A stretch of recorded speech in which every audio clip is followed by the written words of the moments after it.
Hello. Hello. Hello. Nice to see you. It's good to see you. So Isa, you know my former student Nicholas then? Yes, yeah, he was here. In fact, I was in Australia in September, and I saw him there, and he seems to be well in his postdoc. Yes. Yes. So yeah, he speaks very highly of you, and so I was very happy when he told me that you were actually his supervisor. Well, Isa Hussein was his primary supervisor. I was the secondary. Yes. So yes, yeah.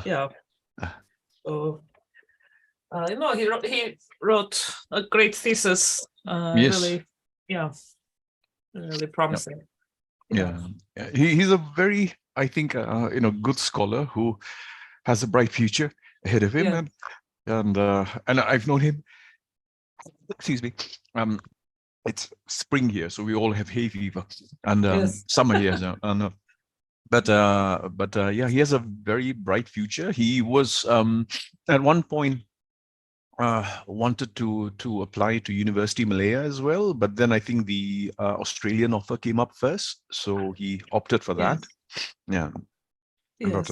So I keep telling him, hurry up with your book. Yes, actually, he sent me his proposal to look over, which I will once things calm down a little bit. Okay. Yeah. So I say, if you don't mind, I will probably just dovetail a lot of what you're going to say, but I'm going to focus a lot on K.N. Chowdhury's work, Asia Before Europe. Yeah. I mean, I'm going to talk about my book. So yeah, I'll just do my little book talk, and then yes. feel free to criticize or No. Okay. Yeah. Right. Okay, so we are almost there.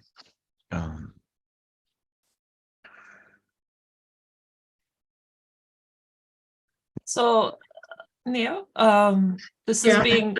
So there are some Zoom participants, but it's also being live streamed somewhere. Is that the case? Yeah.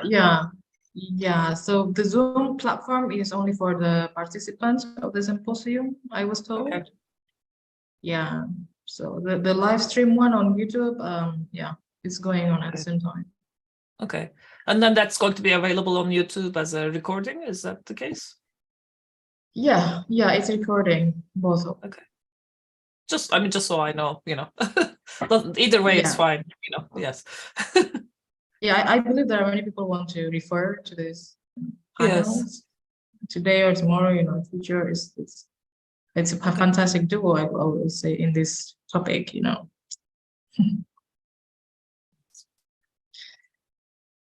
And how is the conference going? Is it started already? Yeah, this is the first day, so we have completed like 4 panels talking about theories, hegemony, civilization, people presenting from comparative perspective from Indonesia, ASEAN, South China Sea, all of this.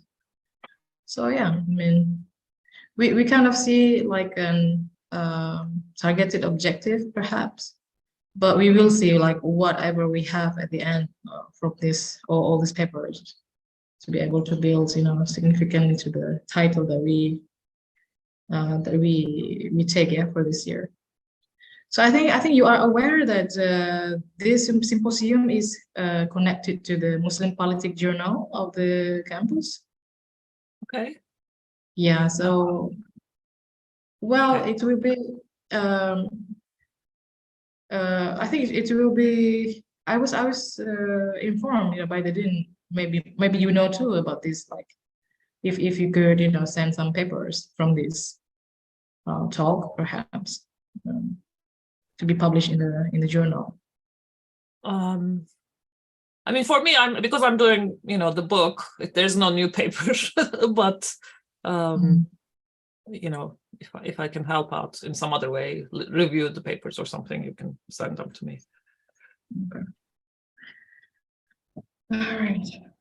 I think we're gonna give like another 5 minutes, because at the moment it is 7 o'clock here. People just finishing, Maghrib prayer and dinner. So we we try to be kind of flexible.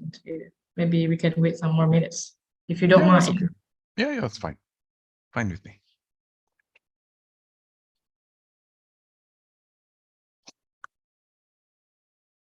Saya juga nggak maksudnya siapa nih. Oh, I think Phillips is here.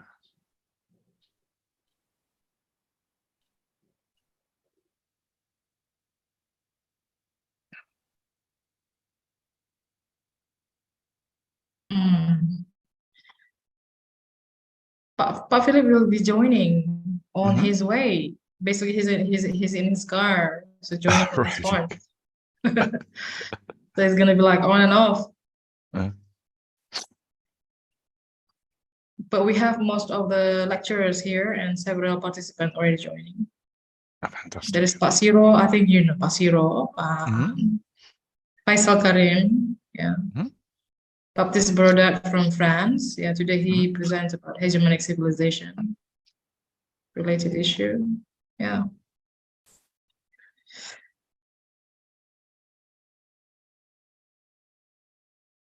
Hi, everyone. Farish, how are you? Fine. How are you? I'm well. Hello. Hi, Professor Zarko. Hello, how are you? I'm well. Thank you for agreeing to do this. Sure. I think we need to wait for few other minutes because we are waiting for participants to join in.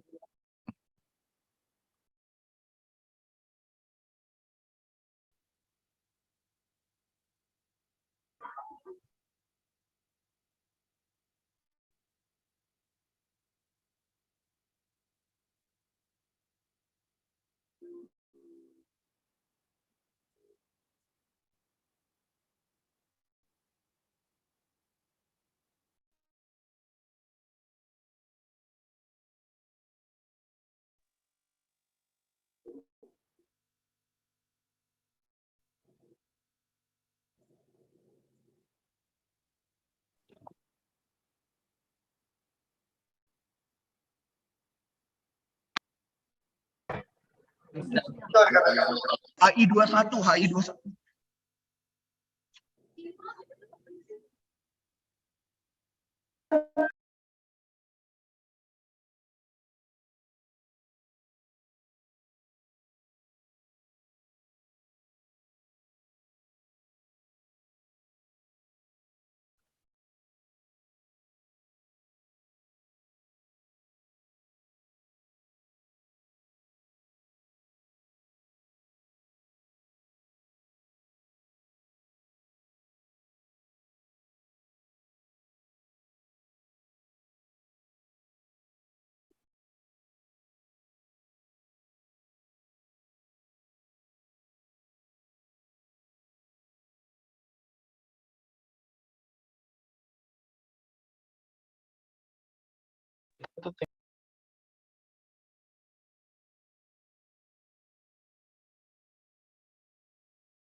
Hello, Farish.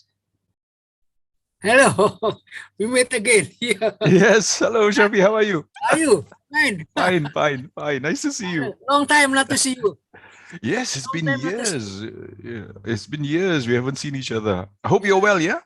Yeah, it's okay. Okay. I am also teaching, UII, and then of course, President University as well. Okay. In German, right? Yes, I'm in Erlangen in Bavaria, next to Oh, I see. Nuremberg. But I'm only here for a few more weeks. Then I'm coming back already. My academic year is over. I see. Okay. So hope to see you soon. Yeah. Yeah. Definitely. Yeah. You look well. Yeah. You look well. Yeah, thank you. You too. Oh, thank you very much. Although I'm surprised that you will bear. Yeah. This is recently shaved. Yeah. I see. Okay. Yeah. Yeah. Okay. Pak Shafi'i, how are you? I Fine. think Fine. I think we are starting our session Yes. Okay. right now. Okay. So yeah. Thank you, Pak Shafi'i. Yeah. All right. So I think it's time to begin Hello, our Farish. session. We met again. Yes. Oh, hello, Shafi. stop How are it. you? Are you? Oh, it's echoing, Pak Shafi'i. Hi, nice to see you. Yeah. Long time not to see you. Yes, it's been years. I think you can mute. Years. Yeah. What's the problem? I hope you're well, yeah? Yeah, masih. Yeah, it's okay. It's still echoing, Pak Shafi'i. Mungkin di-mute, Pak Sapi. And then, okay. President University as well. Mungkin di-mute dari admin aja. Yeah. Okay. All right. Dear participants, speakers, and every single audiences who are joining us on Zoom and YouTube live stream, I am thrilled to be able to share a platform with every unique brain that we have at the moment in the second symposium titled Beyond the Great Power, Multi-World Order, Transoceanic Sovereignty, and Hegemonic Civilization, held by Center of Muslim Politics and World Society, acronymized as COMPOSE. Maybe you've seen a lot in our flyers. So for the symposium, there are 30 researchers from numerous parts of the globe have gathered to share their thoughts on the topic. So today is our first day of the symposium, and we have completed 4 panels of presentation discussing and debating on numerous aspects of the global South conflicts and preparation, from theoretical hegemonic civilization to women issues and foreign policy in South China Sea and Southeast Asia. Tomorrow we will continue with second day of the symposium, and we will have another 4 panel session with a wide range of geographic at Faculty of Social Sciences at International Islamic University of Indonesia. I will be chairing the session today. Tonight we have our first keynote session. Okay, so our first keynote session today titled Before Westphalia, Multi-World Orders and Power Relations in the East and West. So this topic will be addressed by Shafi'i. Are you okay? So we have 2 speakers, Isa Blumi and Farish. Isa Blumi is a professor of international relations at the University of Cambridge, where she also has an appointment as a political fellow at Emmanuel College. She is no doubt a prolific scholar. Her book, Before the West, The Rise and Fall of Eastern World Orders, which advances an alternative global history for ER, focused on second day of the symposium. So her books was published in 2022 by Cambridge University Press. So Aisha Zarako will present her thoughts on the issue for 30 minutes, and then we will continue with Pak Farish and Noor, who is also with us joining. So without further ado, let's invite Professor Aisha Zarako to begin the session. The time and space is yours, Professor. Yes, thank you very much for having me here. I'm happy to join your conference, which seems to have a great theme. At my end, the connection seems to be coming and going, so I'm not sure what's causing that. Hopefully, it's not my connection. But do let me know as I'm speaking if the connection is lost. Please send me a chat or something so I'm aware. What I'm going to do. What I'm going to do is now talk about my book and explain what I was trying to do in the book, which is very much on this theme of before, as it's called, before the West, before Westphalia. And then I'm happy to carry on the conversation after with Farish. So I have some slides. Okay. These are visible, yes, to everyone? Okay. Yes, that's perfect. Yes, great. So as everybody knows, international relations is, a present-day oriented discipline. There are these big bread and butter issues of international relations. Scholars like to opine on, especially, in the US, to the extent this is a discipline or a field of study that is still centered in the US. So, power transition, great powers rising and declining, or, the war in Ukraine, what's Russia's motivation. And often when we talk about these big issues of today, as considered by international relations, we turn to history. So a classic book that many graduate students will encounter, which is not exactly IR, but IR adjacent, The Rise and Fall of the Great Powers by Paul Kennedy, or another book that I think students still encounter, Theory of International Politics by Waltz, or even Mearsheimer, who's very much in the news because of Ukraine. His work draws. When we discuss great powers, we look to history and try to deduce rules about great power behavior by looking at historical episodes and looking at how great powers have acted in the past. Now, that history, especially the way it's taught in the West, but I think this is generally true because, again, many textbooks originate from the West, is actually, when you think about it, fairly limited. So most international relations students will learn something maybe about the Peloponnesian War, because that's supposed to be kind of the basis for power transition theory, Thucydides' trap that students will have encountered.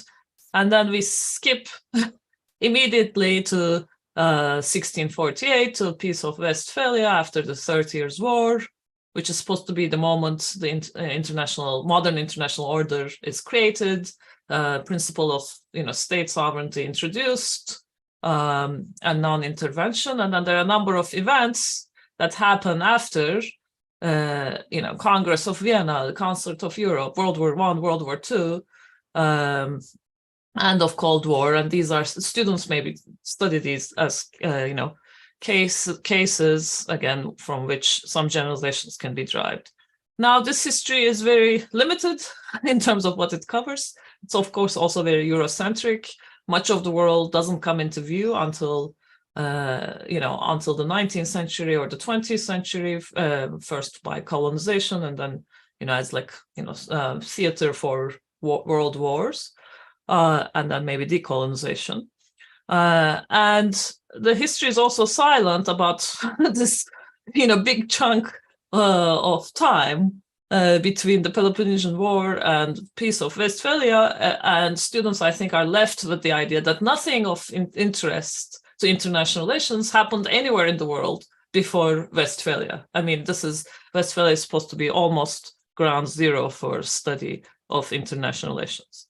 So if you're studying, for instance, international order, where does international order comes from? The history suggests there's nothing, until Westphalia, which is a regional order. Sorry? Is there a problem? No, it's okay. Okay. Yeah, so there's nothing until Westphalia, until Europeans come up with the Westphalian peace, and that regional orders then exported to the rest of the world.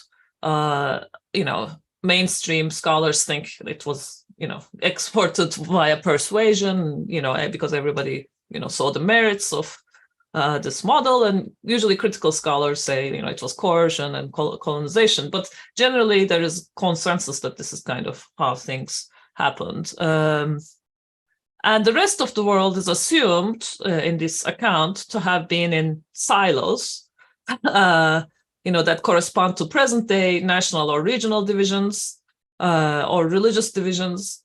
And it's only the modern international order and European and Western actors that connected, China and India and Indonesia and Turkey and so on, that there were no connections before. So this is the, I think, unstated working assumption of the field. So what I wanted to do in international relations is to counter that assumption. I mean, in this book, not in international relations, I want to write a new history of international relations that did not center European actors. I wanted to write a history that was focused on Asia or Eurasia. The terms themselves are a bit problematic, which we can discuss. And of course, I say here it's not complete because there's so much more work to be done. So I'm doing a slice of history. I mean, there's so many gaps, other gaps to be filled out, so many other regions and actors that need to be discussed. But hopefully, it's the beginning of a new, a growing body of literature or a contribution. Let's say maybe not the beginning. I don't mean to say I'm the first. So what I do. In the book, in order to write a connected history of Asia, I thought the Mongol Empire was a good place to start.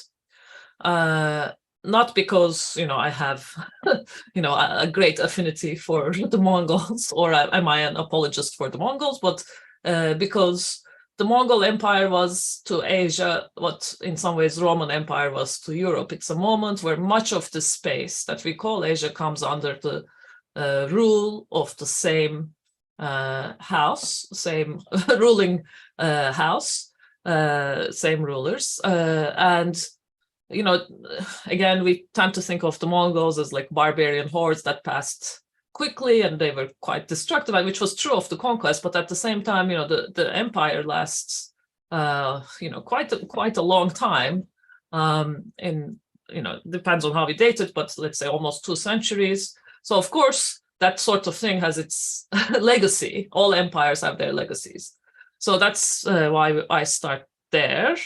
And I argue that this empire, which covered much of the known world at the time, created a world order because it affected spaces not just under formal rule, but also the peripheries and those other areas that were connected into the empire. We know this was a connected space because we have travelers traveling through it. So Marco Polo, which is very well, known to Western audiences, except I think Westerners tend to think of Marco Polo as somebody almost going to space, like going someone going somewhere who had like nobody else had been. But really, he was traveling like a well-traveled route. And in the book, I discuss other examples in that particular chapter. For instance, Ibn Battuta, who starts his life, this is a little bit after Marco Polo. In the 14th century, starts his life in Western North Africa, and for many decades, he travels across Asia, and he finds gainful employment as an Islamic jurist. And then goes back and writes his memoirs of this time. And what's remarkable when you read those memoirs is nobody's surprised to see him. Like his social capital translates everywhere he goes. And, people ask for updates from the cities that he's come from. But clearly, I mean, that's what I'm trying to underline is, in a disconnected world, this type of behavior is not possible. People would be like a stranger, like, where did you come from? Why do you look so different? It's only in a world that's been connected through an order, an empire or something, where this kind of exchange happens. And social capital translates, just as as somebody from Turkey can go to the US to study and then come to the UK to work, because we live in a connected, globalized world. And the 14th century was quite similar in that way. So this connected world created by this order created by the Mongol Empire diffused, this is my argument, materials and goods and institutions and norms across different corners of Asia. So a good example is the dumpling. I mean, a good and funny example, but the areas where dumplings are enjoyed, or what's called dumpling, correspond even to this day, with the boundaries of this empire. But what I'm interested in, of course, in the book are not dumplings, although dumplings are also quite interesting in their own right. What I'm interested in is a particular model of sovereignty, as you call the title of my talk. I argue that the Mongol Empire introduced, or reintroduced, one should say, because this has its antecedents in Asia and elsewhere, a particular understanding of sovereignty, which can be compared and contrasted with Westphalian sovereignty. So Westphalian sovereignty that we are familiar with today, it's territorial, it's centralized, it's secular, maybe, we don't talk about that very much, but, what the Mongols reintroduced, I call Chinggisid sovereignty after Genghis Khan. This is also a very centralized sovereignty model, maybe not so much in practice, but at least in its ideal form, where all the power, all the authority is centered in the person of the ruler. The ruler is the lawgiver. He makes all the laws, all the rules, and I say it's a reintroduction because maybe this was common in antiquity, but after the advent of monotheism and religions like Islam, since we are hosted by the Muslim society, that kind of sovereignty where like a man has all that power is not really possible, right? Because sovereignty lies with Allah and so on, or Quran or something. But the Mongols bring this back, this antique model that we associate more with antiquity, where power comes down to earth, into the person of the Khan. And that degree of power, authority, the lawmaking ability, etc., is justified by the idea that the ruler also has to be a world conqueror. He's this powerful because empirically he's that powerful. It's a bit tautological, but that's kind of the legitimating model. So what I'm arguing in the book is that the Mongols under Genghis Khan and others who were influenced by the sovereignty model, essentially we're not talking about states because this is a time before nations, we're talking about houses. It's an order of house competition, aristocratic houses. Great houses, as I call them, they end up chasing world empires. They have universal sovereignty ambitions, and then they end up ordering the world in Asia and beyond. And I think that's what makes this period comparable to modern day international relations in some ways, not always. So the book traces 3 successive world orders that were created by this particular understanding of sovereignty. So the initial one, as I discussed, is the world empire of Genghis Khan, which breaks into 4 khanates. And this is, 13th, 14th century.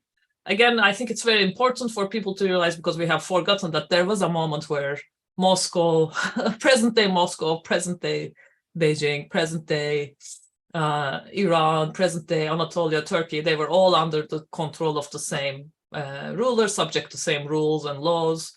And there was quite a bit of exchange. Then I look at what happens after the collapse of that order. We have the rise of new houses who are still influenced by this particular understanding of sovereignty, which is easy to demonstrate in the case of the Timurids, the Timurid Empire, which again modeled itself. Of course, by this time, Islam has come into the picture, so it's more of a hybrid model. So Timur is both a Muslim ruler, but he's also a ruler in the mold of Genghis Khan, so much power in his person. But early Ming also, we can see the influences of this kind of world empire chasing in the early Ming with their behavior, their interest in Inner Asia, the treasure voyagers, etc. They're an outward looking, contrary to, Han and Confucian tradition, they're an outward looking house rather than an isolationist one, the early Ming. And then, in chapter 4, I argue, again, we have a third world order that's created by what are sometimes called Islamic empires or gunpowder empires, which they were those things, but also very much we can still see the influence of Chinggizid sovereignty on these empires, the Ottomans, the Safavids, and the Mughals. And what I argue is, international relations thinks of the 16th century as a moment where Europe was rising, but Europe was still peripheral. I mean, it was rising compared to what it had been.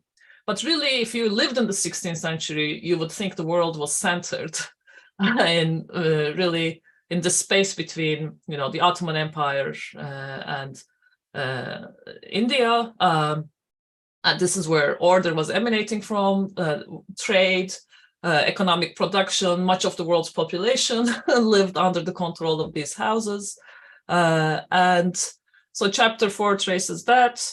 And then chapter 5, I look at how other parts of the world were also being influenced by these notions of sovereignty that came from Asia, the Habsburgs, Moscow, and to some extent, even the later Ming. I don't have much to say about Indonesia in the book, unfortunately, but the Mongols did come, they come south to some extent. And of course, there were trade connections and so on. So I think that would be an interesting thing to look at as well. And if anybody has thoughts, I'd like to hear them. So, so what I'm doing is chasing forms of Chinggizid sovereignty through the ages. What I'm looking at are these basic features: centralization, the ruler as the lawgiver, the expectation of world conquest, and the number of secondary institutions that all of these houses adapted under the influence.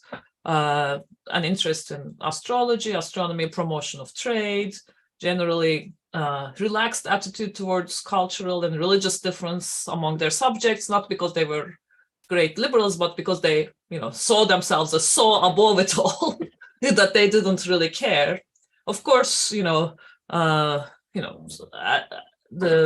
model has kind of like an expiration date. If you don't conquer, you have to find other ways of legitimizing yourself. So they Chinggizid sovereigns often end up converting to the religions of the areas that they are ruling. So Islam in the West and Buddhism, etc. in the East. So the models become hybridized, and then some of the behaviors change, but we can still see the roots of the original sovereignty understanding. So these are some of the things I look at. So what this allows me to do is essentially fill out this very limited, truncated history that we're used to working with in international relations, with a much bigger but still incomplete picture of order making that has Asian origins, and that gives us more examples, more cases to think with. So that's the illustration of that basic idea. So what's the benefit of expanding our historical knowledge in this way? I mean, I think, of course, just for representative reasons, histories of other parts of the world deserve to be told, but there are benefits for theorizing, international relations theorizing. So even though, one of the criticisms that I sometimes get is that I'm telling a story that is somewhat similar to the European story. I'm focused on, in some ways, great powers or, universalizing visions, etc. Like I'm not looking at a completely different type of order making that's bottom up or, has more religious justifications, etc. Which is true. It's a fair criticism. So I'm just taking IR, expanding it a little bit. I'm not completely revolutionizing it. But even so, just with the addition of these cases, our imagination about what's possible greatly expands. So international relations, because it only looks at European history, focuses only on great power rise and decline, because it seems when you look at 17th century onwards, it seems everything else stays more or less constant. And it's only the identity of great powers that change. The rules of the game don't change very much. But by expanding our historical vision, I'm able to draw our attention to the fact that orders can also fragment and decline, which is something that international relations mainstream did not really consider until recently. And I also have a third level of analysis, what I call ecumene, like deep norms that underwrite our understanding of the world and connect successive orders to each other. So, Chinggizid sovereignty, this particular understanding of power and authority, the Chinggizid charisma, like the idea that if you were somehow connected to this family, like that, even the Byzantine princesses, like, everybody wanted to bathe in the charisma of this family. Like these things were taken for granted across Asia for centuries and centuries. And then it was completely forgotten. Or like the centrality of China, or the importance of conquering China, these types of deep norms. And today we have norms that we take for granted that we think will never go away, like the existence of nations, the importance of territoriality. And this is the ecumene. Ecumene can also disappear or fragment or get undermined or shift. And I think it's important to realize that. So I think that's my time. I will maybe stop there, and I'll let Farish take the stage, and I'm eager to hear what he says. So thank you. Thank you for having me. Thank you, Aisha Zarako. Thank you so much for being on time, stop for 30 minutes. This presentation is really interesting because you put out the foundational, I think, the foundational theory and concept of sovereignty before Westphalia, which is very crucial. And you take the case study of Chinggizid Empire and analyzing from the materials and goods mobility and the institutionalism and Noor connection. I mean, so many things to discuss, But before we go further into some more curiosity or question, I think we should go to Professor Farish and Noor. So I think, of course, he doesn't need no introduction, right? He doesn't need any introduction. I believe everyone here knows who he is. His expertise in historical political history is, what we recognize. So he was professor. Let me introduce him though. Just a little bit, formality. So he was professor at the Department of History, Faculty of Arts and Social Sciences, previously at University of Malaya, and currently he's a fellow at Friedrich Alexander University of Erlangen-Nuremberg, Germany. I hope I read that correct. So his latest work, the one published in 2022, which is, I don't believe he will not publish anything more after that year. That year's title, The Long Shadow of the 19th Century, Critical Essays on Colonial Orientalism in Southeast Asia. So I believe there are some more coming out this year and next year and the year after. I'm looking forward so much to all the kind of prolific, books. Dr. Noor has also written and hosted several documentary series on Channel Niche Asia, including Our Southeast Asia, the title, Inside Indonesia with Dr. Farish, Across Borders, and some more Creston documentary. So I think without further ado, we just give the time and space to Professor Farish to continue the sharing of the thoughts. Thus. Thank you so much, Nia, and thank you to the my thanks go to the International Islamic University of Indonesia for this very kind invitation. I'm very happy to be speaking today, especially following up after Isa's fantastic presentation that I enjoyed very, very much. You've touched on a topic that's very, very dear to me and very close to my heart. I would like to begin by noting that I think it is hugely important for us to precisely fill the gap that Isa's pointed out, in the way in which IR, I think from the beginning, has been blighted with this problem of presentism, this tendency to assume that the present somehow has a kind of universal status that can be either backdated into the past or then projected into the future. And there's always this underlying assumption that certain key ideas in IR theory have always been universal, such as the nation state or what have you, territoriality, terrestrial and maritime sovereignty, and what have you. I really love the opening presentation just now. So allow me to dovetail this because I want to talk about how we, living as we do in the post-colonial world, have in a sense been encumbered by this academic intellectual baggage, which, as Isa noted, has really been exported to the rest of the non-Western world and has become come to be seen as a discipline, and I think it is a discipline, but a discipline that somehow tells the entire story of human political relations throughout human history. And the reason why I think this is somewhat problematic is because we, and here I'm conscious of the fact that, I'm speaking to my friends here in Indonesia, we who live in Southeast Asia, we who live in Asia, I think are still reeling from the shock of the colonial encounter, which came in successive waves, and I think has left a lasting impression upon our societies, not least in terms of the epistemologies and the vocabularies that have now become internalized by we ourselves.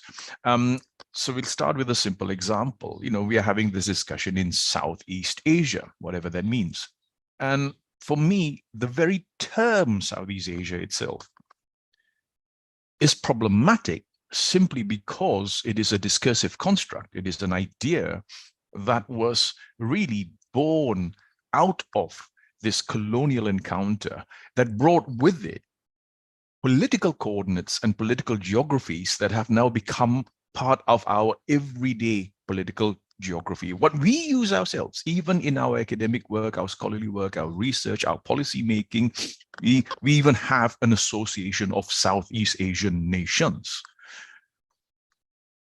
But I don't think it's far-fetched to suggest that before the colonial encounter, Southeast Asians in the past did not see themselves as being southeast of anyone. And as Isa noted, if we were to attempt to imagine what a pre-Westphalian world might have looked like, and I see this also in the works of people like K.N. Chowdhury in his work, Asia Before Europe, we can attempt to reconstruct, an image or a vision of a pre-Westphalian world where Asia was a polycentered expanse with multiple centers of cultural, economic, political, intellectual, philosophical production that was in constant contact and interaction with one another. And this is why, as Isa noted, had there not been this interconnectedness already, an Asian globalization, then Ibn Battuta would not have been, seen as another one of us traveling around this interconnected realm called Asia. Now that's over, unfortunately, and that's over because of a colonial rupture, a rupture that has ended up creating a number of things.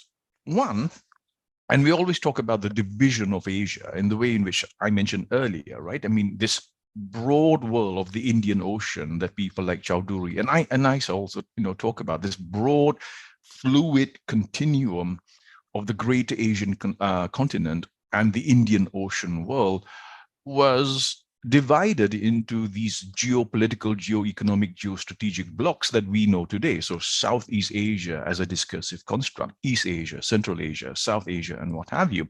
But not only did it divide Asia that way, it also performed one important rupture that we rarely talk about. It cut Europe away from Asia. Because all one has to do is look at the map. And I've always wondered, to myself and with my colleagues, why is it that Europe is not seen simply as a Western peninsula of the greater Asian continent? And so this rupture that comes with the age of, racialized colonial capitalism allows for two things to happen simultaneously. One, Europe, the Western world, reinventing and representing itself as something that is somehow distinct and particular and different from Asia, the Orient, as it was then often referred to. And by doing so, gives rise to a number of particularist discourses about European difference, European exceptionalism, and of course this then gets developed even further with the project of enlightenment in Europe, where you have the idea of a European genius or what have you, which is then different and somehow historically, culturally, linguistically cut off from Asia. That actually contributed to that. And the other thing that it does, of course, it divides Asia, the wider world of the Asian continent and the Indian Ocean, into these blocks that we are familiar with today.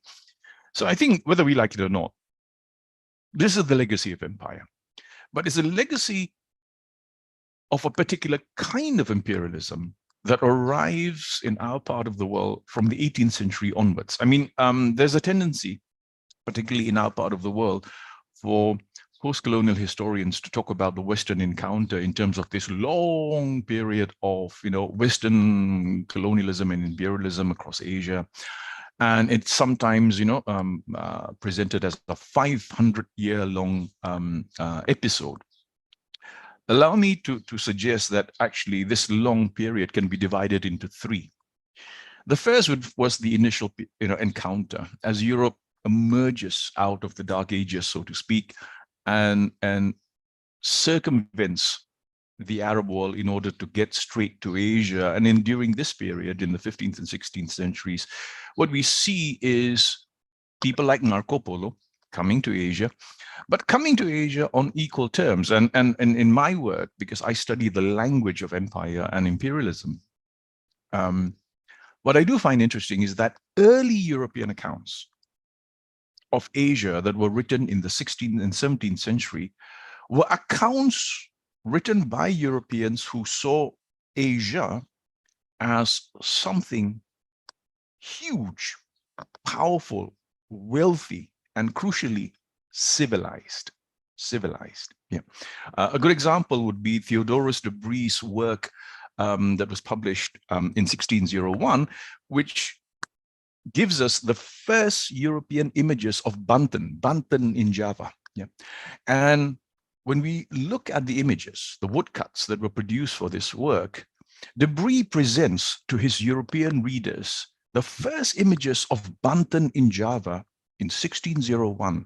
And what do we see? We see a Javanese kingdom that is, as Isa pointed out earlier, cosmopolitan, plural, dynamic, with enormous amounts of economic activity and agency happening. So Europeans are looking at this and say, this is another civilization. That early period, of course, that early encounter then shifts with the rise of power thanks to Westphalia.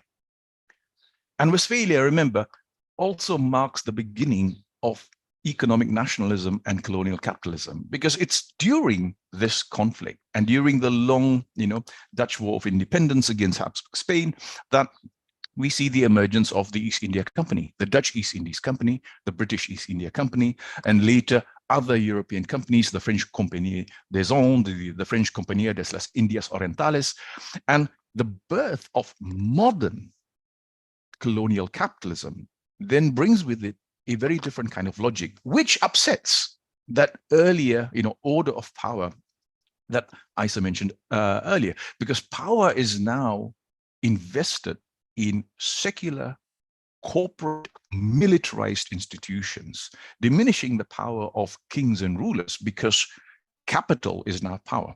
And with that comes a different sensibility, one that compartmentalizes, one that divides, and one that seeks markets to conquer and subdue. And with that, you have then the introduction of this, the politics of divide and rule. It's the same tactic going all the way back to the Roman Empire, but now it's augmented by the workings of capital. And capital is really driving this process. So by the time we get to the 19th century, and that's really where I work, my main domain of research is colonial capitalism in the 19th century in Southeast Asia.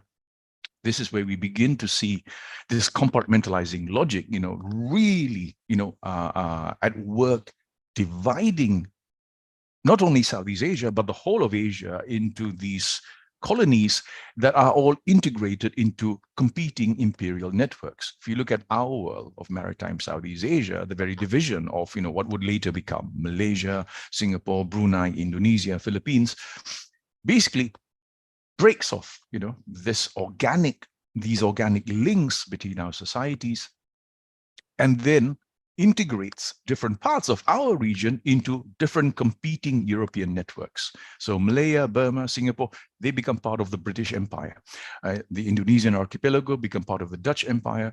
Philippines becomes part of the Spanish Empire. And these are competing adversarial Western empires that are really exporting their wars of Europe to the rest of the world, to Asia and Africa. And we get dragged into that. And as we get dragged into that, our geography changes, and we receive and unfortunately accept a new vocabulary that comes with political coordinates not of our own making. Southeast Asia is an idea that Southeast Asians did not invent. In the same way that the nation state is an alien concept to us, in the same way that the concept of race is an alien concept. Look at the languages of Southeast Asia. Not one language of Southeast Asia has the word race in it. We have to adapt it to our vocabularies, because we understood ourselves in terms of place, of profession, of communities, kaum, bangsa, nation, and what have you. So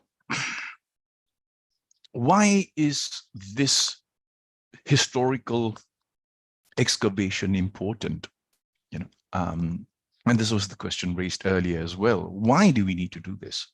Well, I think we are facing enormous challenges in the way in which global politics is being enacted at the moment. And fortunately or unfortunately, Southeast Asia in particular is both blessed and cursed by its geographical location. Historically, in the past, we were at the crossroads between China, Japan, and India, and the Arab world, which has always made Southeast Asia an important part of this global pan-Asian, trans-Asian economic network. But then we were dragged into other things as well. We were dragged into the Second World War. We were dragged into the Cold War, and we're always the second front. We were the second front in the Cold War. We were the second front in the so-called War on Terror.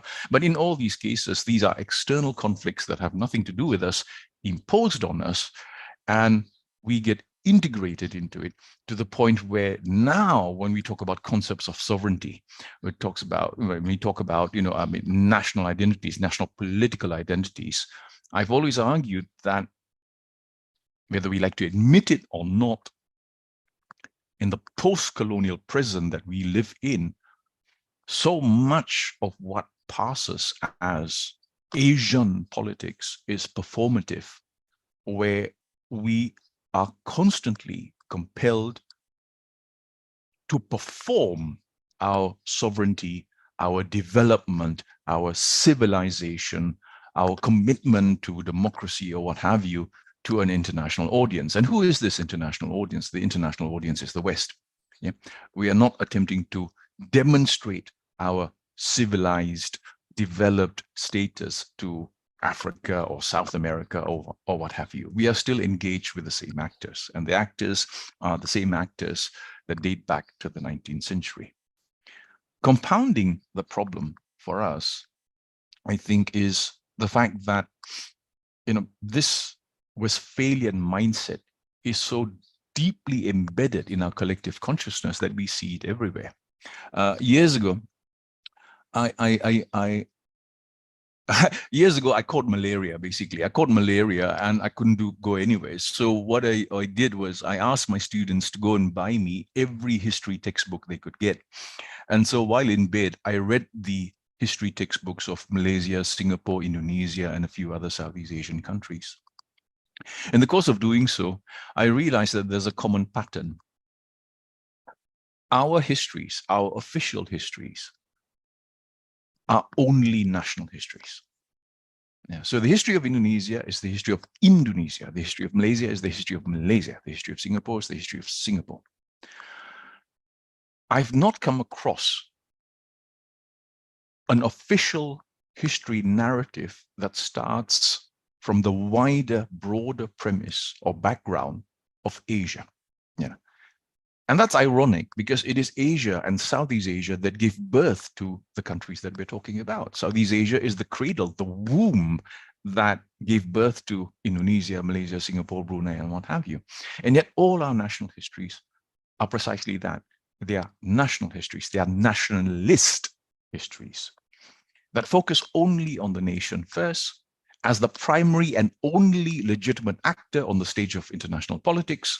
And maybe we might talk about the region as an afterthought, like, oh, by the way, we also have some neighbors, and with that in mind, it's not a surprise that any attempt to recover this lost history, this forgotten and neglected history of Asian interconnectiveness, and I'm using the word Asian in the broadest sense, to include Europe, like I said, because for me, Europe is part of Greater Asia. Now, in the absence of that, a discourse, that actually connects in a meaningful way, all these different parts of the Greater Asian continent and the Greater Indian Ocean world, all we are left with are nationalist discourses that, of course, fit perfectly well into the compartmentalizing and divisive and oppositional logic of Westphalia. And so with that, then it's also not a surprise if even in our own region, our own post-colonial Asian political analysts or what have you, would talk about, attempt to understand, attempt to explain our politics in terms that are Westphalian. Look at how the current America-China, relation is being played out before our very eyes in our own local Asian media and in our own Asian academic and diplomatic circles. We've really absorbed, we've really taken on board, all the things that Isa mentioned earlier.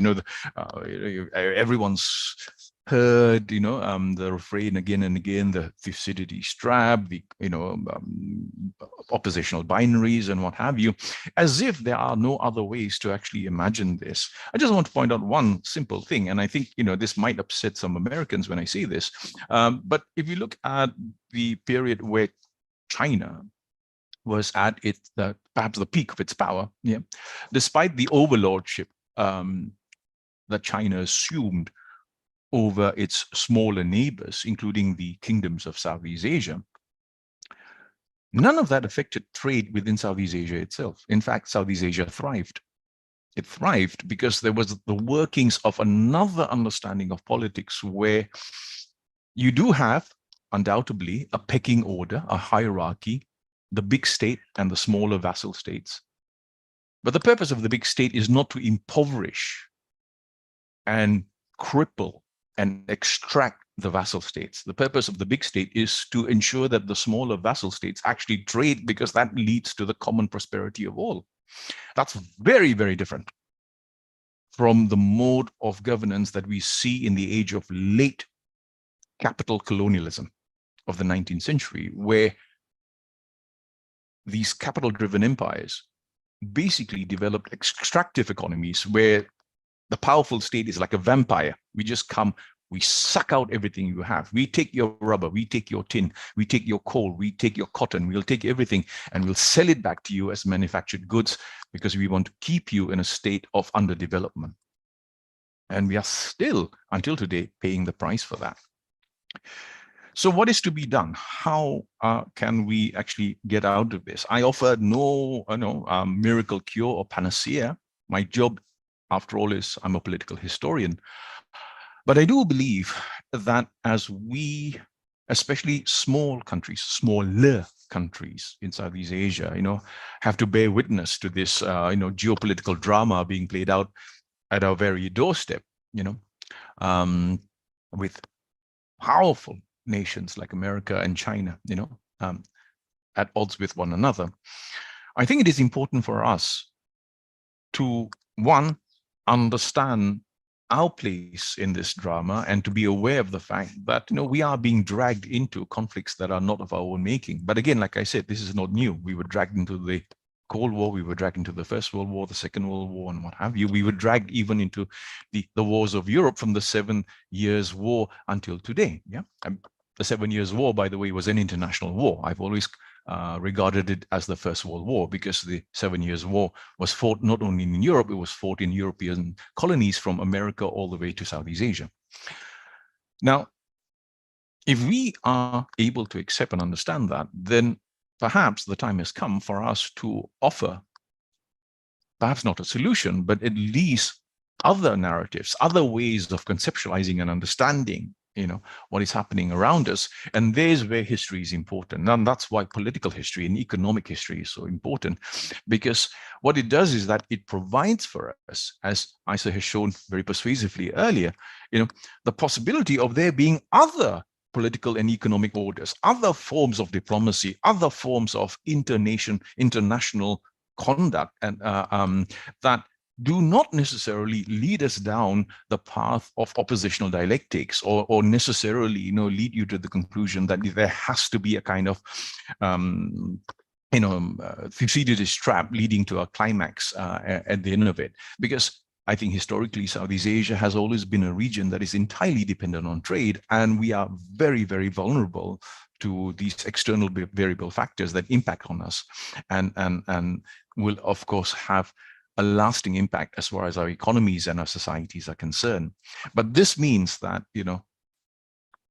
any attempt at rethinking this must go through the path of history. And it has to involve a scrupulous and committed, dedicated, commitment to recovering, the modalities of economic conduct, of migration, of movement, of settlement, of identity building that were, I think, at one point, the operative norms across the Asian continent and the Indian Ocean world. Things which many of us today have forgotten, living as we do in this modern age, of compartmentalizing nation states with very rigid borders, very, very, very boxed, very compartmentalized understandings of identity. And this requires also perhaps, an attempt to attempt to reactivate a memory of what might have been a very different Indian Ocean world, a very different Greater Asian world, which we seem to have lost today. So I'll end with this. One of the courses I teach is called "What is Southeast Asia? The Genesis of an Idea." What I try to do in this course is to show that Southeast Asia, as I said, is a discursive construct. It's an invention. But notwithstanding the fact that it is a discursive construct, it is also something that can be meaningful and valuable, provided that it has currency, that it is something that becomes part of our lived experience. Now, since the 80s, of course, those of us in Southeast Asia are very much familiar with, the kinds of how should I call it? The kind of revivalist thought that has manifested itself in things like the so-called Asian values school of thought that was popular at one point in the late 80s and 90s, when basically we see some Southeast Asian countries, notably Indonesia, Singapore, and Malaysia, attempting to assert a kind of identity that was distinct and different from that of the West. Often, however, these initiatives were top-down. They were state-led initiatives, and one could see that these were primarily political projects that were aimed at doing a number of things, such as, you know, to protect the political and territorial integrity of the states in question, while also in engagement with the West.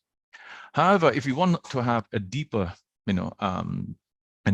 understanding of what a pre-Westphalian and post-Westphalian Asia may look like, we would need to ask this question, as to whether this idea of, being Asians and living in an Indian Ocean world or a greater Asian or a trans-Asian world actually makes sense to any of us.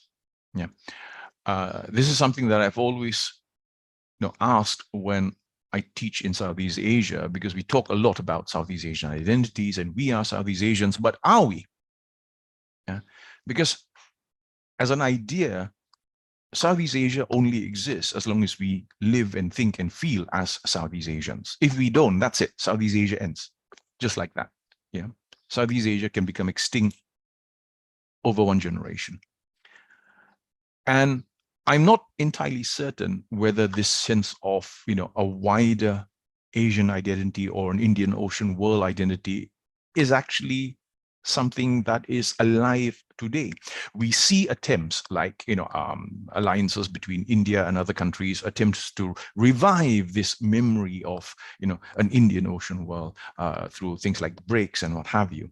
But as long as this initiative is led primarily by states that still run and think and behave in terms of that, narrow Westphalian model, I think these will always remain as top-down, state initiatives that do not really resonate or echo with, ordinary people in Asia today.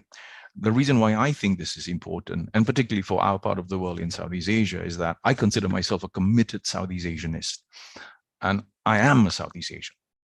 And having taught in universities in and across Southeast Asia, in Philippines, in Singapore, in Malaysia, and Indonesia, I'm always concerned about the future of the next generation of Southeast Asians who I believe need to come to terms with the realities of globalization, living as we do in this, late post-industrial capitalist world, and what being a Southeast Asian entails for themselves, even at the most practical level in terms of life and employment and their futures.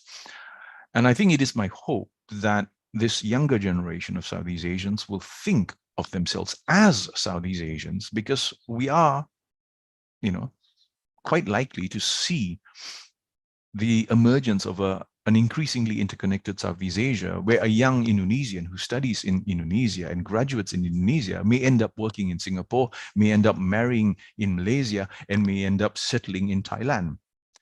That requires a sense of familiarity with the region, the kind of familiarity that Isa mentioned earlier, where Ibn Battuta, traveling from Africa to Asia, feels at home all the time because he's not a stranger. Ironically, today, in our post-colonial world, with all these tools of social media that we have and all that, we are more strangers to each other than we've ever been. And I think that, above all, has been the biggest tragedy of the colonial encounter, that despite the proximity, despite the fact that we live literally next to each other, our level of knowledge and understanding of our fellow Southeast Asians and fellow Asians and other neighboring nations of the Indian Ocean world today is shallower, narrower than ever before. And I think for that, we have to thank the legacy of modern capital-driven capitalism and colonialism. So I'll end there. And I think, Nia, that was 30 minutes as well. Okay, thank you so much, Professor Farish. So it's kind of,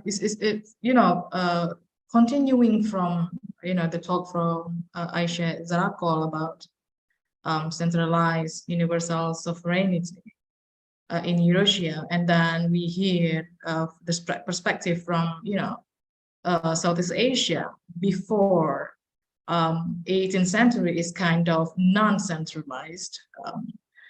sovereignty. And I think we should keep in mind that, you know, there is a stark contrast between the geographical contrast, where Southeast Asia much, I believe, pretty much, you know, relied on its oceanic and natural circumstances that bound the oceans, while Eurasia pretty much, you know, bound in land.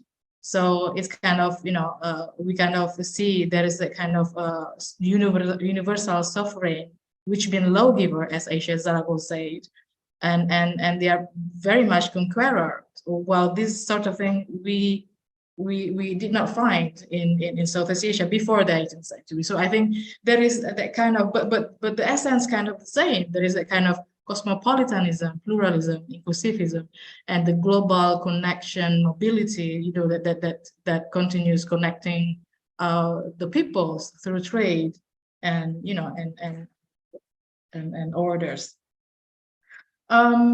So I think very important critique has been made by both of the speakers, but I believe there are some more questions, you know, coming from the audiences, and I would like to raise, you know, if you would like to ask some question, you may raise your hand, you know, open your mic, and you can talk directly to the speakers intended.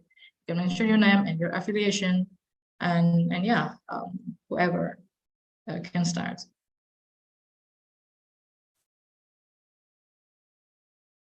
No one? Okay. Oh, it seems it's quite. All right. I have a comment. Okay. You have a comment. Okay. So Aisha will deliver her comment first, and then we go to one person, Sister Sylvia, raising hands. Yeah. While people are thinking about questions, just want to say how much I enjoyed Farish's talk, and I agree with all of it, but especially this, you know, the part that resonated with me, especially is how difficult it is to find histories produced outside of the non-West that look beyond the nation. I mean, that was part of my motivation also in this book, because I was like, you know, everything in, for instance, you know, I was working on the Ottoman Empire and Turkey, and everything is written in comparison and in relation to Europe, projecting that dynamic into times that doesn't even apply. And I was looking for books that, you know, put, you know, the Ottoman Empire and maybe China on the same temporal plane, and they just don't exist, like, or comparative books of, you know, economic policies or governance, or, you know, it's just everything is in comparison. I mean, even nationalist works are in comparison to Europe, and there isn't that regional sense, or there isn't, you know, as far as Turkey is concerned, the East doesn't exist really. The South doesn't, you know, until recently this was the case, and it's just such a blinder that we have, that we've forgotten all these connections and connectivities in all directions, you know, except the one with Europe. Yes. And that's why, like I said, right, I mean, I find, you know, our politics and our economics so performative, because we are constantly having to perform to the world, but the world is not the world. The world is actually North America and Europe. We are not trying to engage with Africa, for instance, and we are not trying to engage with South America. And I find this burdensome, because it then means that we are constantly having to live up to standards that have been set by others. But equally sad for me, and I say this as a Southeast Asian scholar, is our own cultural myopia, where we don't even seem to think that other parts of the world deserve our attention. And that's why, you know, one thing that's lacking, deeply lacking, in Southeast Asia today is, you know, studies of Africa, South America, and Australasia before the colonial conquest and what have you. And it's only of late that we are beginning to see some initiatives. That's better than nothing. But I think from the 50s onwards, I mean, I in a way, I understand why this happened, because we had to decolonize first. And of course, the objective of decolonization is state capture. Having captured the state, you're so happy with your new toy, you now have the state.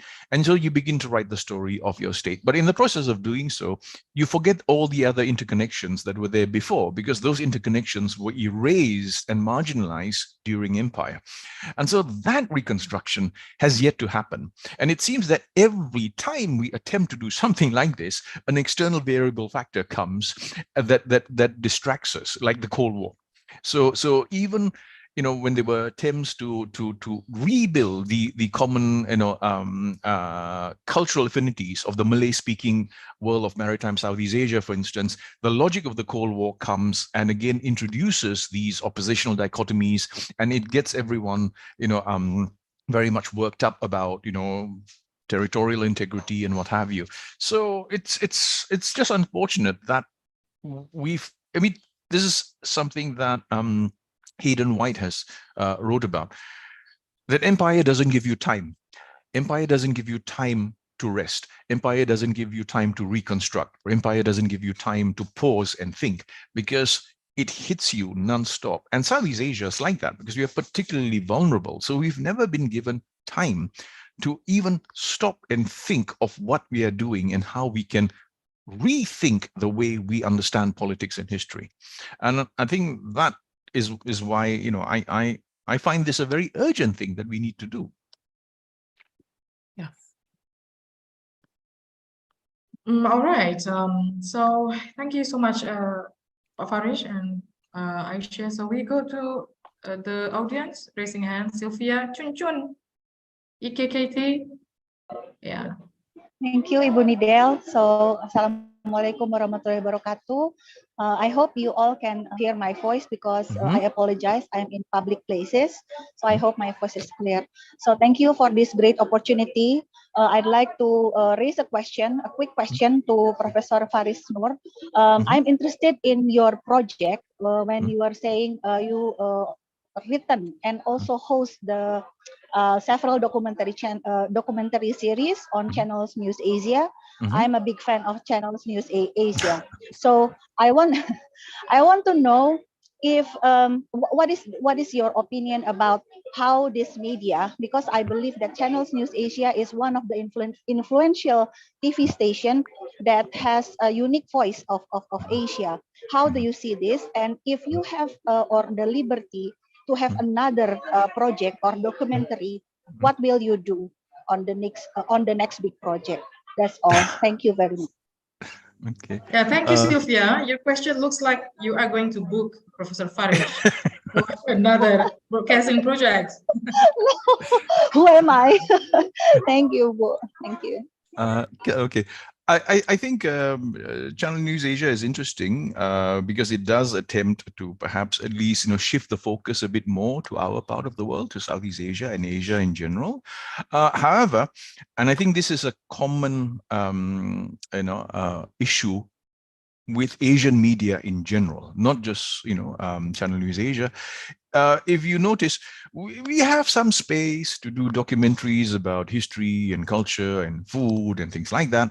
But when it comes to news, the news is really Western, and often, and there is a homogenization of news. And I speak as someone who knows Southeast Asia very well, because this is where I work, right? So when we look at the main headlines, issues, just look at one thing: the way in which the Washington, Beijing, US-China contention is being played out today, and you see a kind of consensus, a kind of hegemony in the way in which it's presented across our region in all the news channels and all the hard copy media and soft copy media that we have.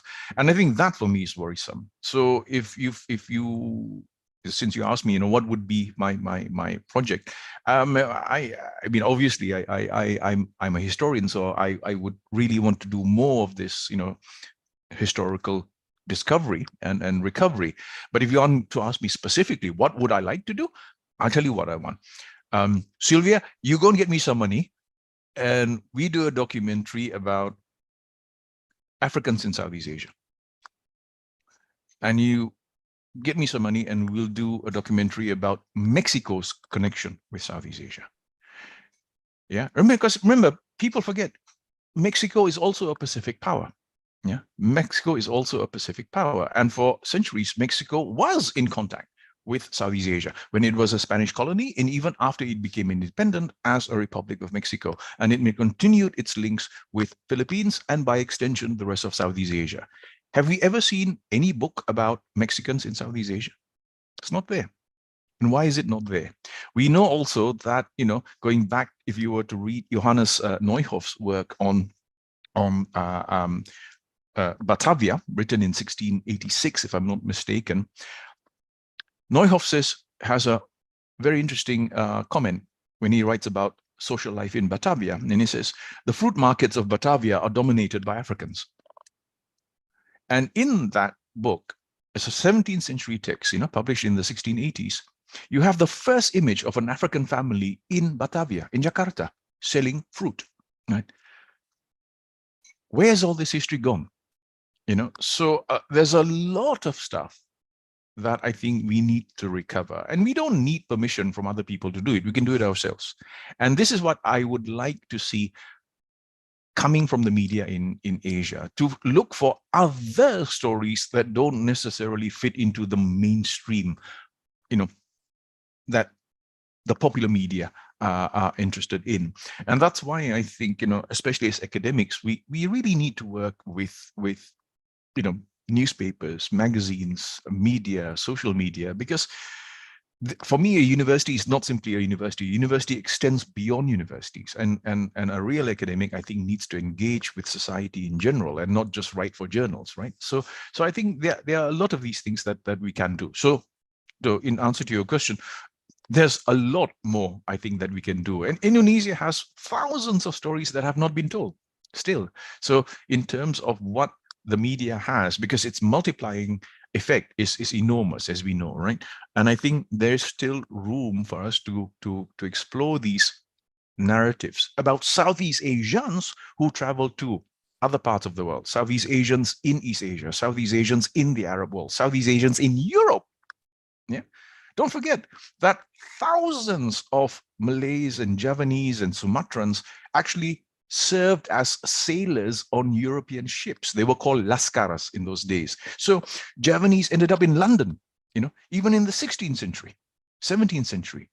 And yet, partly because these were poor people, they were sailors, they did not leave books behind and all that, we don't have much evidence, but we can begin a recovery of this. And I think this is where perhaps if more of us work together with a more focused objective, we can reconstruct these narratives. Because I think what happens as a result of the compartmentalization of Asia through empire is that parts of the world, like our part of the world, Southeast Asia, we become parochialized. We are in one corner of the world, and we are not.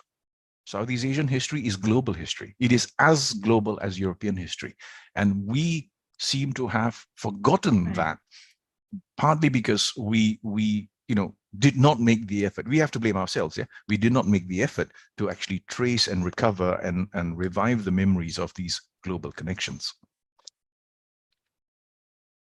Yeah, thank you, Pak Farish. Yeah, we can go to Pak Aan. Pak Aan Suryana is a lecturer at our faculty. Thank you, Isa, and Pak Farish, for your interesting presentations. Actually, I'm struck with some similarities in terms of cultural artifacts or the remnants of ancient cultures in Southeast Asia. In Indonesia, we have got Borobudur, and then I found the structure of Borobudur is having a similar structure with temple, Hindu temple, or Buddha temple in Thailand, in Cambodia, and etc. And also the letters of Javanese and also Thailand people are almost similar. So I believe before Westphalia, there was some context. And also I read somewhere there were arranged marriages between princes of Sriwijaya and Majapahit and etc. So, but and I believe that can create a kind of South Asia identity in the past. But why it seems that historians are not I don't know. I'm not a historian, but probably I haven't found any works that discuss international relations very thorough before Westphalia. I believe there were some context that we need to discuss that can result in distinct South Asia identity. What is your comment? Thank you. Very briefly, I think one of the reasons why we have forgotten our interconnectedness, and not only within Southeast Asia, but beyond Southeast Asia to East Asia, Central Asia, South Asia as well, is again because of this tendency for us to write very narrow nationalist histories, forgetting the fact that these things, whether they are languages, philosophies, cuisines, material culture, material history, these things actually existed before the age of the nation state. And that's why they cross borders and they are actually part of our common heritage. But as you know, today, because we all operate within the logic of the nation state, and the nation state is always a grasping thing. It wants to possess and possess and possess. As you can see right now in our part of the world, every country wants to claim this, claim that. This is ours. Ini kita punya, ini kita punya, ini kita. So we end up fighting over things like nasi goreng and all that. You know, so who came up with satay, who came up with nasi goreng. And so suddenly a common material legacy, which is part of our common culture, becomes a national product. And that national product can also become commodified and sold as part of your national identity, which is now reduced to commodified terms. And I think this is really a reflection of the logic of late capitalism that we live in today, where even identities can become commodified. And sadly, what this does is that it means we forget the fact that we actually share these things together. Even our languages, as you know, right? I mean, many of the languages of Southeast Asia, we share common vocabularies. Words like Raja, all are shared among all of our languages, and they're also shared with the languages of South Asia. But we can't revive this memory as long as we think in narrow terms, and that's why, like I said, we still don't have a common Southeast Asian history textbook. We don't. After 50 years of ASEAN, we still don't have a common Southeast Asian history textbook, one that connects not only Southeast Asia, but one that connects Southeast Asia with the rest of Asia. We don't have that because we keep writing national histories. And if we keep writing national histories, you confirm, therefore, the premises of this kind of Westphalian IR thinking indefinitely. And I think that's one of the difficulties that we have. Thank you. Okay, thank you. Yeah, thank you. I just had a comment question as well. Oh, okay. I mean, I know it was about Southeast Asia. No, there was no other. I just want to remind that we have like 6 minutes or so. I mean, but we can take 2 more questions if the speakers don't mind. So we get from Aisha Zarakol to comment, and then we will get 1 more person. Yeah. You can go. Yeah, so just echoing what Farish said, I mean, this is not a problem specific to Southeast Asia. I mean, in the book, I discuss, one of the big revelations I had was when I was in Copenhagen and I visited the David collection, which brings together, Islamic art, and it's organized by like as type of product rather than, who produced it. And just seeing the Ottoman, Safavid, and Mughal stuff together made me realize these places were very much connected. The same artists were traveling maybe and influencing each other. But I had never really had that realization fully because in Turkey, I only saw Ottoman art and I thought that was Ottoman art only. So it's, and I think, history production is nationalist, but also the history discipline is very specialized now. So historians have, particular period and place specialty. So it's very difficult for historians to put this work together. Even doing what I did, for this, it's easy to say, let's produce these histories. But it took me years and years of like teaching myself historiographies of different regions. So it's not easy. And we're like really going against the grain of 100 years of history production, while benefiting, of course, from the works of historians. So there should be more of that for Southeast Asia and for every place, but it's it's not for the faint-hearted, maybe, like to take on project of the scale. Yeah. It's also a good call for funding. Yes. Okay, thank you. We go to Pak Philip. Yeah, thank you, Bunidel. I have a quick question to Dr. Zarakol. Although you did not in any way implicate that those 400 years period before Westphalia was a peaceful period, but I'd like to know whether or not I would suspect that Genghis Khan was as ruthless as the European colonialists to Southeast Asia. Yeah. So Or worse, maybe. it is exactly, I think, probably the same problem of power accumulation as well. But the account of the travelers and so on is from people to people relations. So they tend to have the the notes of peaceful connection, interrelations, and so on. But if I may get your views about what would be the nature of this relationship between these houses that I would suspect as brutal as the order that we are having right now. Yeah, no, it's a great point, and I'm not shying away from this. I mean, the order creation, empire creation, very brutal processes, and there's an argument to be made, not just about the Mongols, but in Asia in general. Maybe because of the numbers of people involved, Asian wars were perhaps even deadlier, like between Asian powers. But they were less frequent, let's say. So once things settle down, then generally, every day-to-day life perhaps was safer, more conducive to trade and interaction, which comes with actually centralized rule and common laws and enforcers and so on, which Europe gets at a later date. So there are trade-offs. I mean, as I said, I'm not an apologist for the Mongols. In fact, one of the points that I make sometimes when I give this book talk is reasserting or reclaiming Asian or non-Western agency. It can't go one way. It can't be that we're only good guys. Like agency comes with the realization that there are bad guys here as well. There's use of force and coercion here as well.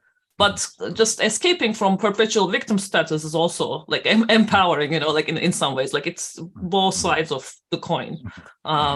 So yes. That's if I may, just to add to what you've just said, when we look at the kind of nationalist histories that were written in many parts of the post-colonial world, there's also this kind of historical whitewashing that before Western imperialism, we were all living in peace. And then here come the bad Europeans and, things get bad. And I agree with you. I mean, the point we need to remember, because Asians had agency, they were also capable of doing horrible things to one another. We didn't need Europeans to come to Southeast Asia to kill people because we were already doing that among ourselves. I mean, some of the wars of Southeast Asia between the kingdoms of Southeast Asia were horrific in terms of scale. But as you noted, there's also another side to that. It also means that Asians had agency.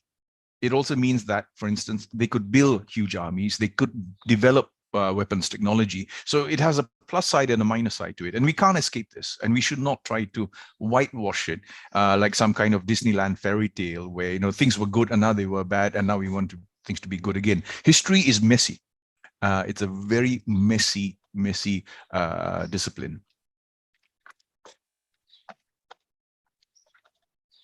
Okay, I think we are right on the time. 8:30. Thank you so much for all the speakers and the audiences who staying with us until finish. I know it's like 8:30 here in Indonesia. It's kind of late, and all participant has attended the symposium the whole day. So I appreciate that so much. Thank you to the speaker, and just take care. Bye bye, everyone. Thank you. Thank you. I really enjoyed it. Thank you, everyone. Thank you, Thank Farish. you. Thank you. Thank you. Everybody. Thank you, Farish. Okay. Bye. Bye.